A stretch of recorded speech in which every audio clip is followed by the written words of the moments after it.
I'm a citizen of a failing state.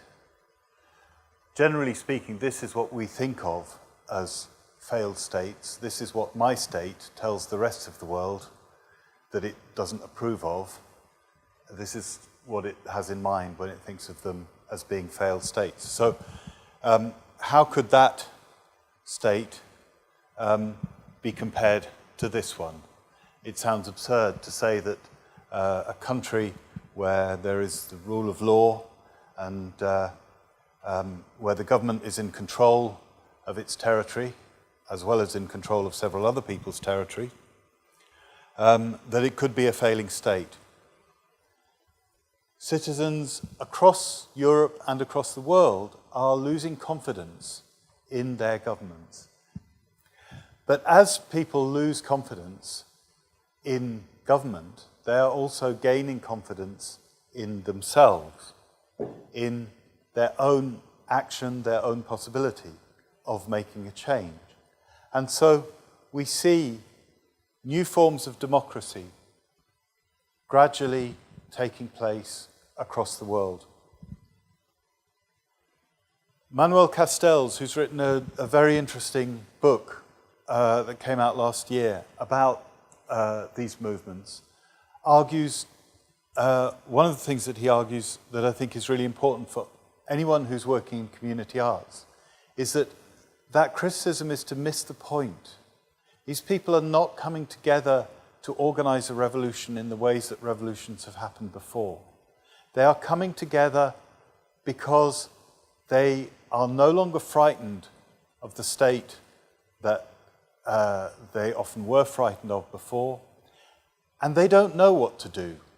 They simply know that what has been isn't working and isn't acceptable anymore and needs to change. And so when I visited Occupy London, one of the things that really struck me, and it's a characteristic of many of these movements, is the amount of people sitting around in discussion and the way in which those discussions are happening in very structured and democratic and respectful ways. There's a library set up, there are classrooms, there are lectures being created. Occupy London has gone, but it's left its trace. And Manuel Castells' argument is that what is changing is a consciousness, is people's expectations, people's understanding of what can happen, what is possible, what could be their future. And that is the most important legacy of these movements. There are organizations who are feeling their way to new ideas of community arts.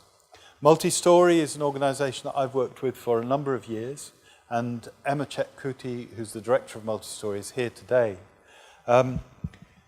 They were, 5 years ago, very much a traditional British community arts organization, largely driven by public sector funding, doing work that responded closely to government agendas.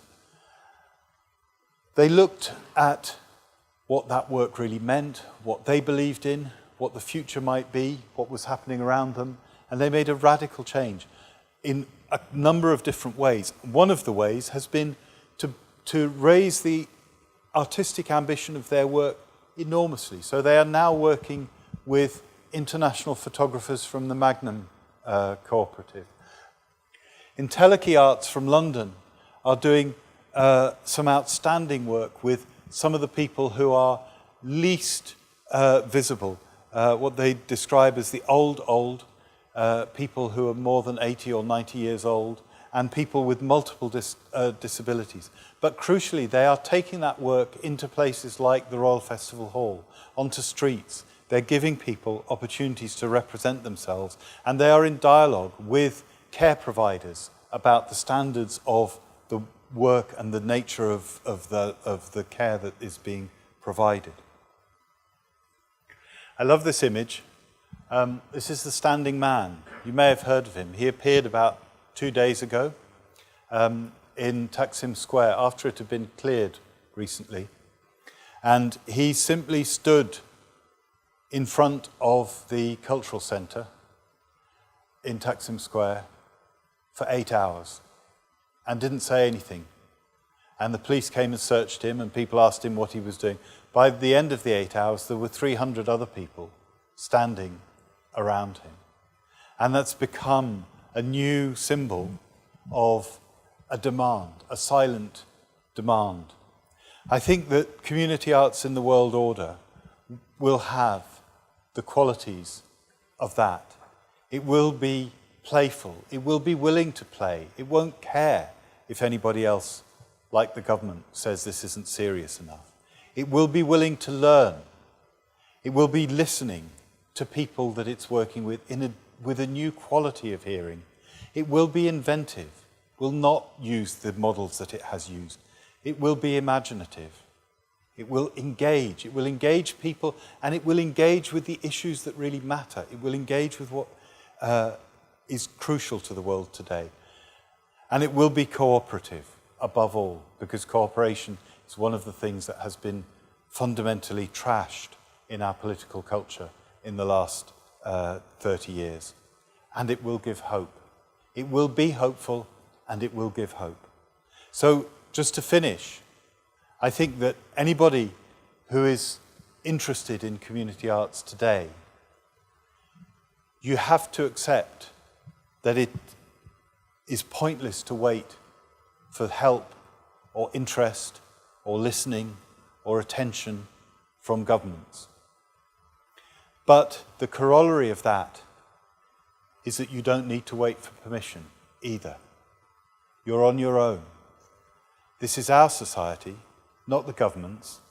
What matters is what we do in our own streets, in our own projects, with our own friends, with our own neighbours. No one can stop that. And by doing that in the ways that we believe in, we'll make a society worth living in. Thank you very much.